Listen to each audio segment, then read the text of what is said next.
Bien, il est temps de faire le bilan des résultats de la chaîne pour janvier.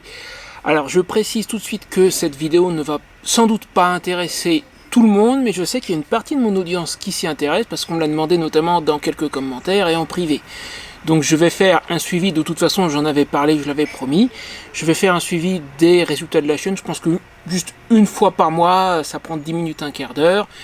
Et ceux qui s'intéressent à la monétisation d'une chaîne et comment elle évolue avec un exemple réel, concret, pas de l'hypothétique, c'est ma vraie chaîne, c'est comme ça qu'elle évolue. Je vais t'emmener dans un instant dans l'arrière-boutique comme j'ai fait en décembre, donc tu auras les chiffres sous les yeux. Il n'y a pas de doute à avoir. Je sais qu'il y a une partie de mon audience que ça intéresse. En ce qui me concerne, ça a un intérêt autre, à savoir que à terme, j'espère pouvoir réussir à me faire un petit peu plaisir et à fermer quelques bouches. Ça va pas arriver, ça va pas arriver aujourd'hui.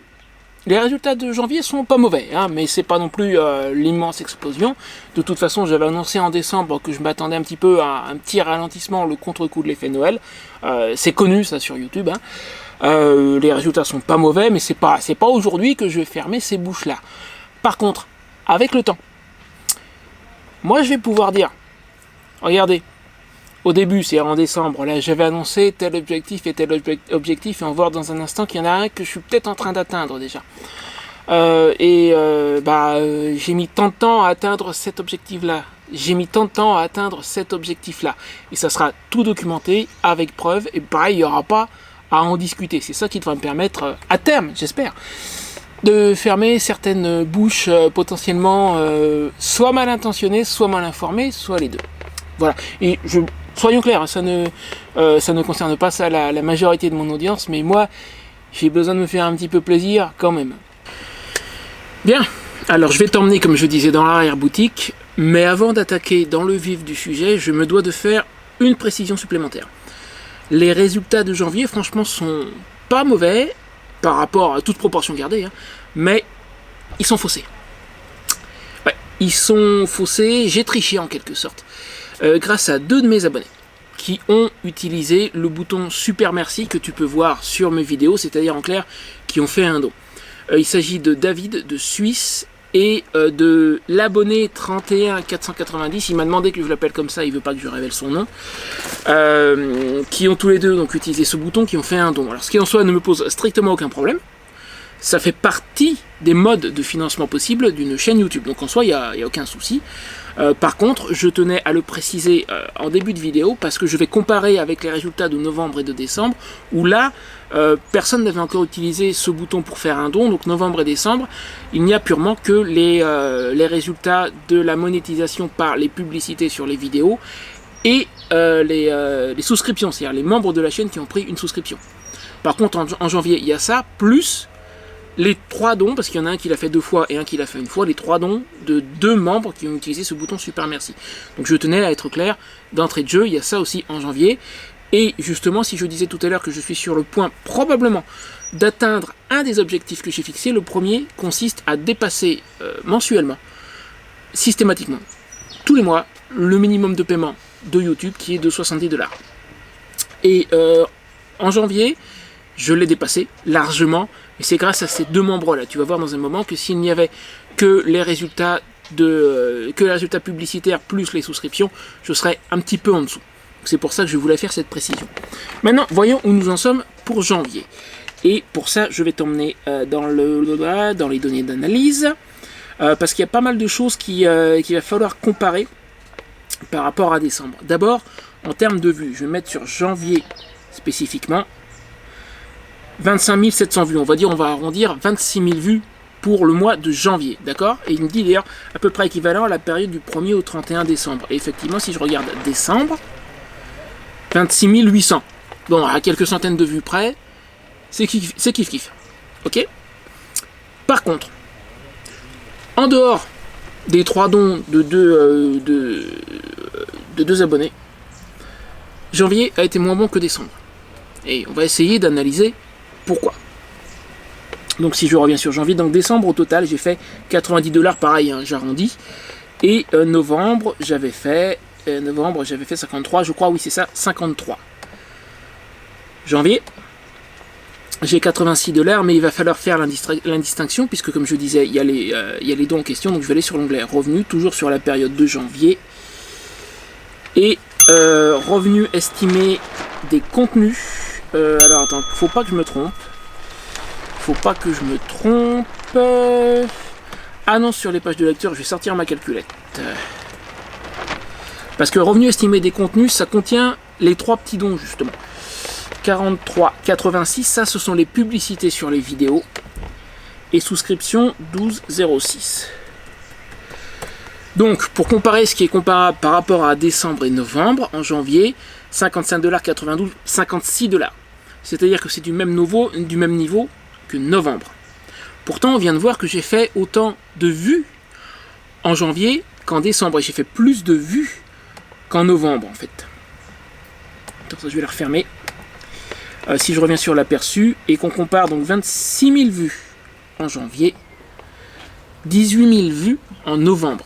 Donc j'ai fait beaucoup plus de vues en janvier qu'en novembre. Mais il y a une porte qui s'ouvre, mais j'ai pas gagné plus. À 3 $ près, j'ai pas gagné plus. Par contre, j'ai fait autant de vues qu'en décembre, mais j'ai gagné moins. Comment ça se fait? Et pour ça, il faut s'intéresser à une donnée qu'on appelle le RPM, le revenu pour 1000. C'est ce que je gagne sur les publicités qui sont placées sur mes vidéos pour 1000 vues monétisées. Et mon revenu pour 1000, alors là pareil, il est faussé. Là j'ai le revenu pour 1000 de novembre, il était à 2,58 $. Celui de décembre à 3,11 $. Décembre est plus haut, c'est l'effet Noël. Tu vois, il est là le revenu pour 1000. Décembre, il est à 3,11 $. Et en janvier, il est à 3,09 $, c'est-à-dire presque comme décembre, mais dans le lot là, il y a les 3 dons qui sont inclus et qui du coup faussent le chiffre. Donc ce qu'on va regarder, c'est vidéo par vidéo en janvier.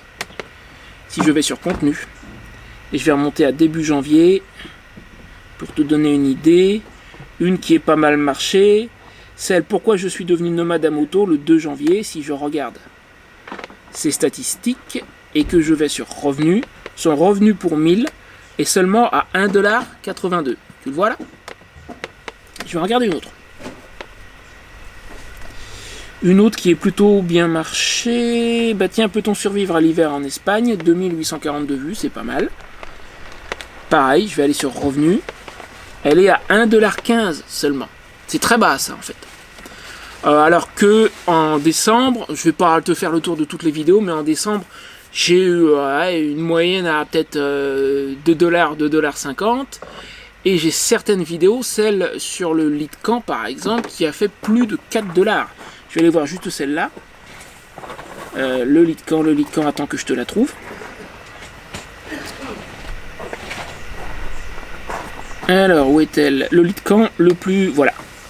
Celle-là a bien marché. En termes de vues, 3300 vues. Alors, pour moi, aujourd'hui, là, en ce moment, il y a encore 6 mois, une bonne vidéo, c'était 6 à 800 vues dans ces eaux-là. Maintenant, si elle fait moins de 1005, je considère que c'est un ratage. Hein. Entre 1000 et 1005, c'est, on va dire, pas mal. Moins de 1000, elle est complètement ratée sur une semaine. Et 3003, c'est pas extraordinaire, mais c'est des bonnes performances. Entre 2005 et 3000.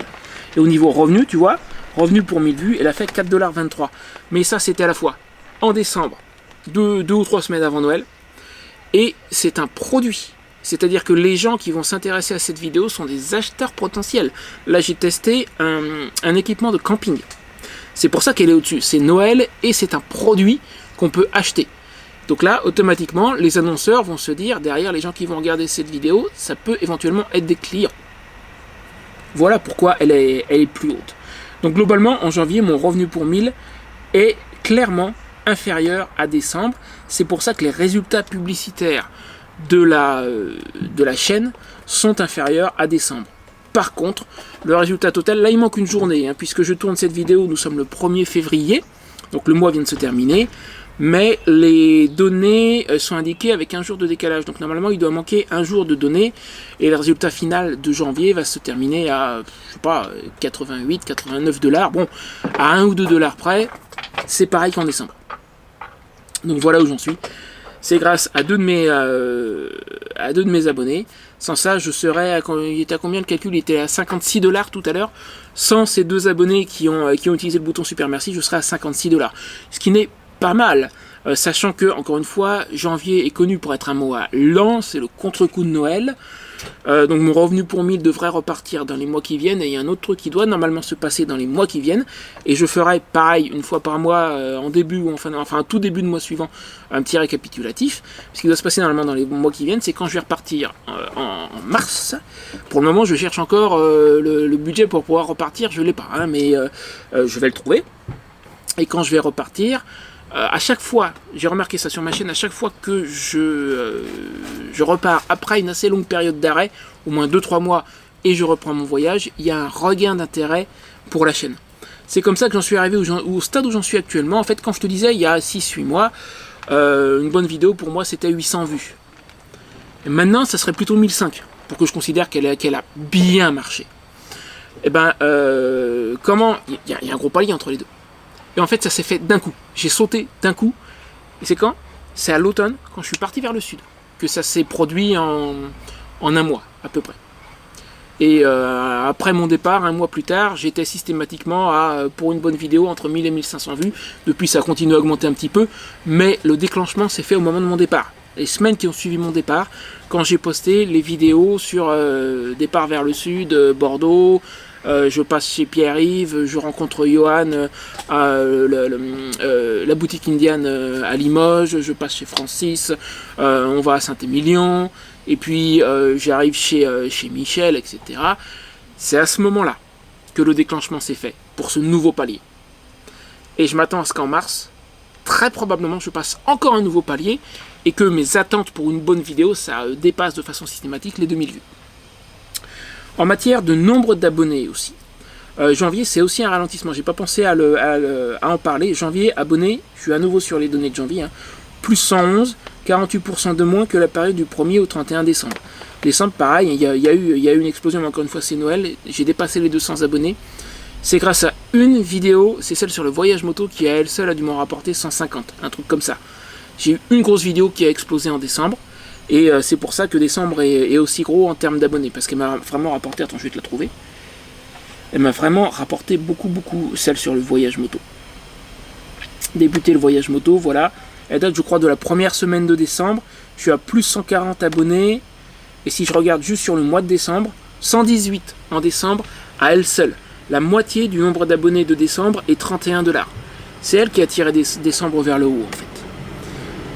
Mais bon, ceci dit, les 111, attends que je retourne sur les données d'analyse, les 111, je reviens sur janvier, les 111 de janvier, c'est toujours quand même supérieur à novembre, où j'en ai fait 79, et octobre j'en avais fait encore moins. On peut regarder, il faut que je lui demande une période personnalisée, du 1-10 2023, octobre, voilà. Donc ça c'est octobre, 1er octobre, 31 octobre, 45 abonnés. Novembre, on a dit 70 et des bananes, 79. Décembre, bon bah l'explosion de Noël, je dépasse les 200 abonnés. Et janvier, 111. Donc, si on prend en compte que décembre, c'est connu pour être le meilleur mois sur YouTube, et que janvier est connu pour être un mois lent, bah les résultats de janvier sont pas mal. C'est pas extraordinaire, mais c'est pas mal. Alors on confirmera en février et en mars, si j'en suis bien, à dépasser le minimum de paiement de YouTube systématiquement tous les mois. Ça, bah, pour le savoir, il faut attendre un mois ou deux pour le confirmer, parce que juste sur un mois, enfin juste sur 2 mois, décembre et janvier, c'est pas encore suffisant pour l'affirmer, mais c'est très possible. Je me suis écarté de mon emplacement un instant, il y a de la musique dans la camionnette là derrière moi, et je voulais pas avoir des petits ennuis avec YouTube. Il y a quelque chose que j'ai oublié en tournant la vidéo. 2 commentaires que je voulais aborder. Alors, c'est pas la peine de les chercher sur la chaîne, je les ai dégagés. Parce que dès qu'un commentaire se fait insultant, je cherche plus. Il y a eu un moment où quelquefois je jouais un petit peu avec, mais bon, j'ai fini par en avoir marre. Donc, dès que le commentaire se fait un petit peu insultant, il dégage. Mais je voulais aborder le sujet parce que, en fait, ils m'ont semblé intéressants, ces 2 commentaires à aborder. Pour expliquer pourquoi ils sont complètement dans les choux. Alors, il y en a un d'abord qui m'a dit, mais ce sont deux commentaires qui ont cherché à diminuer, à ridiculiser ce que je fais. Ah, je l'ai mal prononcé, pardon. À ridiculiser, ça y est, j'ai réussi à le dire, ce que je fais avec la chaîne et mes objectifs. Et il y en a un qui m'a dit, je m'en souviens très bien, même si je l'ai viré, je m'en souviens, mon petit neveu de 14 ans qui fait des vidéos de jeux vidéo sans aucun montage à 5000 abonnés. L'air de dire, toi, ce que tu fais, c'est zéro. Et puis l'autre commentaire qui me disait, moi je connais des gens qui ont 15 000, alors il n'a pas précisé, je suppose qu'il veut dire 15 000 abonnés, et qui taffent à côté quand même. Seulement dans ces raisonnements, il y a des choses qui vont pas. D'abord le premier, donc son petit neveu de 14 ans, qui a 5000 abonnés, avec un sujet sur les jeux vidéo, sans montage, sans rien. Si son petit neveu était majeur, et que donc il puisse prétendre à la monétisation sur YouTube, il gagnerait pour job. Parce que la niche des jeux vidéo est connue comme étant une de celles qui rapporte le moins. Les annonceurs s'en tapent des gens qui s'intéressent aux jeux vidéo parce que la vaste majorité, ça va être des petits jeunes, comme son neveu, 13, 14, 15 ans, qui n'ont aucun pouvoir d'achat. Ils n'ont pas d'argent, ils n'ont pas de carte de crédit. Les annonceurs s'en tapent. Du coup, comme les emplacements publicitaires sur les vidéos sont vendus aux enchères, pour que le revenu pour 1000 que j'ai montré tout à l'heure monte, il faut que les annonceurs aient envie de se battre entre eux pour remporter les emplacements sur les vidéos de la chaîne. Et quand le sujet porte sur les jeux vidéo et que le public, parce que YouTube, dis-toi bien qu'ils ont des tas de données, je t'en ai montré une partie, moi je sais par exemple que sur ma chaîne, les gens qui s'y intéressent, ce sont des hommes majoritairement français ou de pays francophones, il y a quelques vues de Belgique, de Suisse, etc., entre 45 et 60 ans. Je le sais parce que YouTube me donne les données, donc tu penses bien que les annonceurs, ils ont les données aussi. Et quand le public d'une chaîne, c'est des petits jeunes de 14-15 ans qui s'intéressent aux jeux vidéo, les annonceurs n'en ont rien à secouer. Ils s'en foutent complètement. Donc du coup, son petit neveu de 14 ans qui a 5000 abonnés, la valeur, alors je m'excuse, je vais être un peu mercantile, mais je fais exprès. La valeur d'un abonné, du point de vue des revenus de la chaîne, ça se calcule en fait. Et la valeur d'un abonné qui a 14 ans et qui s'intéresse à des jeux vidéo, c'est zéro. Je suis désolé, j'étais un petit peu interrompu, il y a des gens qui passaient, c'est pas grave. Donc une chaîne dans le domaine des jeux vidéo, ça rapporte, pour 1000 vues, là ce que je t'ai montré tout à l'heure, ça rapporte 5 centimes, 10 centimes, 15 centimes. Donc le raisonnement, là tout de suite, tombe par terre. Mais, tu sais quoi? Là c'était pas, je pense, un commentaire de quelqu'un de mal intentionné, c'est un commentaire de quelqu'un de mal informé, qui ne sait pas de quoi il parle, mais qui se permet quand même d'avoir une opinion sur le sujet. Bon dans ces cas-là, c'est pas trop difficile à démonter. Quant au deuxième, celui qui m'a dit, il y a des gens avec 15 000, donc a priori 15 000 abonnés, qui taffent quand même à côté. J'aime pas trop le terme d'ailleurs, mais bon, qui travaillent à côté, qui ont un emploi à côté.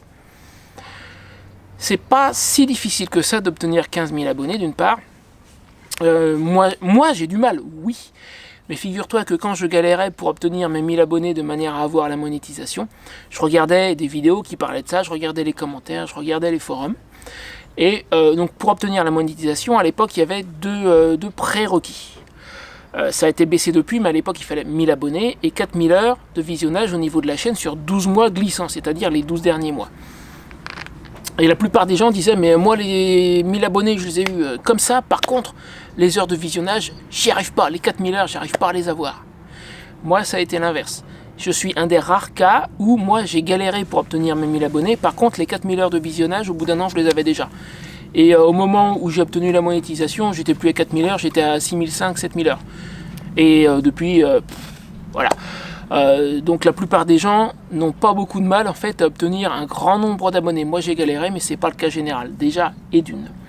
Et ensuite, ces gens avec 15 000 abonnés ou même plus, qui ont quand même un boulot à côté parce que leur chaîne ne leur apporte pas assez pour vivre, ils n'ont pas forcément le même train de vie que moi. Moi j'ai développé un mode de vie qui me permet de survivre avec 650 € par mois. C'est le niveau du RSA, hein. 600 et quelques euros, moi avec 650 euros, je vis pas large, mais je survis. Avec 750-800 euros, je vis comme un roi. Alors c'est sûr que si tu as un crédit pour ta baraque, 3 mômes et un autre crédit pour ta bagnole, il te faut un peu plus pour vivre, c'est sûr. Et si tu emmènes ta femme au resto 3 fois par semaine, il te faut encore plus. C'est évident. Donc moi, dans mon cas, j'ai besoin de très très peu. Et ça, pour déterminer si l'activité de la chaîne va pouvoir un jour me suffire pour en survivre, il faut le prendre en considération. Il faut aussi prendre un autre truc en considération. Les revenus purement publicitaires d'une chaîne YouTube ne sont pas ses seuls revenus. Tu peux avoir 20 000, 30 000, 50 000 abonnés si tu n'as pas une stratégie marketing à côté, ne pas gagner grand-chose. Moi, je fais, là pour le coup, on la voit plus, mais je fais de l'affiliation avec Lone Rider, qui est le constructeur de ma tente. Pour le moment, c'est une vente de temps en temps, mais au fur et à mesure que la chaîne va grandir, je devrais pouvoir réussir à obtenir des ventes supplémentaires. J'ai une stratégie aussi avec le guide que je viens de publier, lien dans le commentaire épinglé, entre parenthèses. Pour le moment, c'est encore tout petit, mais je pense que je tiens quelque chose qui correspond à mon audience. Et le tout cumulé, les revenus sur lesquels je vais pouvoir compter dans le futur, c'est pas juste les revenus publicitaires de la chaîne, c'est les revenus publicitaires de la chaîne. Les gens qui vont utiliser le bouton super merci comme dont j'ai parlé tout à l'heure. Les souscriptions. L'affiliation, pour le moment j'ai que la tente, mais peut-être que dans le futur j'aurai d'autres choses. Mes propres produits que je peux créer, publier et vendre. C'est l'association de tout ça. Donc voilà, je tenais à démonter ces 2 commentaires et sur ce on en revient à ce que j'ai enregistré tout à l'heure pour terminer la vidéo. Donc écoute, on en reparle tout début mars. Alors à ce moment-là, je serai installé au camping Bolasso. Je pense que je vais partir le 1er mars. Je vais changer ma date. Normalement, ça devait être le 6 mars. Mais histoire d'économiser 60 € de camping ici, je vais partir le 1er mars, rester 1 mars au camping Bolasso en Aragon, dans le nord de l'Espagne. Je ne veux pas me retrouver à Reims genre mi-mars parce qu'il peut encore geler mi-mars là-haut. Mi-avril déjà, ça sera encore un peu frais, mais ça devrait aller. Mi-mars, je ne veux pas être là-haut mi-mars. Donc je pense... Je confirmerai dans les jours qui viennent que je vais partir le 1er mars, faire tout le mois de mars au Bolasso. Ils m'ont confirmé le prix qui est bien de 190 € pour le mois, électricité comprise. Enfin, tout compris, hors saison. Et puis ça voudrait dire le 1er avril, je débarque chez Michel. Michel, si tu regardes ceci, non, ça n'est pas une blague. Il faut que tu me confirmes la date, que ça te convient, mais j'envisage bien de passer chez toi le 1er avril. Voilà, et puis pour le reste, pour les autres chez qui je dois passer, on reparle des dates une fois que j'aurai confirmé avec Michel. Et puis je sais pas, peut-être que je resterai chez lui 2-3 jours, j'en sais rien pour le moment. Voilà, sur ce, les résultats de janvier, c'est fait. Tu les connais. En ce qui me concerne, ils sont archivés, ils sont sur YouTube, je ne peux plus rien changer. Ce qui veut dire que dans 3 mois, dans 6 mois, quand je reviendrai parler de l'évolution de comment ça s'est passé, tout sera là, et ceux qui voudront vérifier pourront. Sur ce, je te remercie d'avoir suivi la vidéo jusqu'à la fin. Je te rappelle que mon guide sur le lancement d'une chaîne YouTube pour t'aider de zéro, si tu sais absolument pas comment t'y prendre, à arriver jusqu'au stade où j'en suis moi, qui est pas énormissime, mais qui est quand même un peu plus avancé que le stade de celui qui n'a pas encore démarré, mon guide t'attend dans le commentaire épinglé sous la vidéo. Sur ce, je te dis à bientôt. Moi, je me prépare à aller tourner. Demain, je vais au quartier. Demain, d'ici à ce que tu la vois, je serai revenu du tournage. Je vais faire le quartier Santa Cruz à Alicante. Renseigne-toi si tu veux. C'est plein de couleurs. C'est un petit quartier typique, le plus vieux quartier d'Alicante. Sur ce, je te mets une autre vidéo qui peut t'intéresser là. Et je te dis à très bientôt.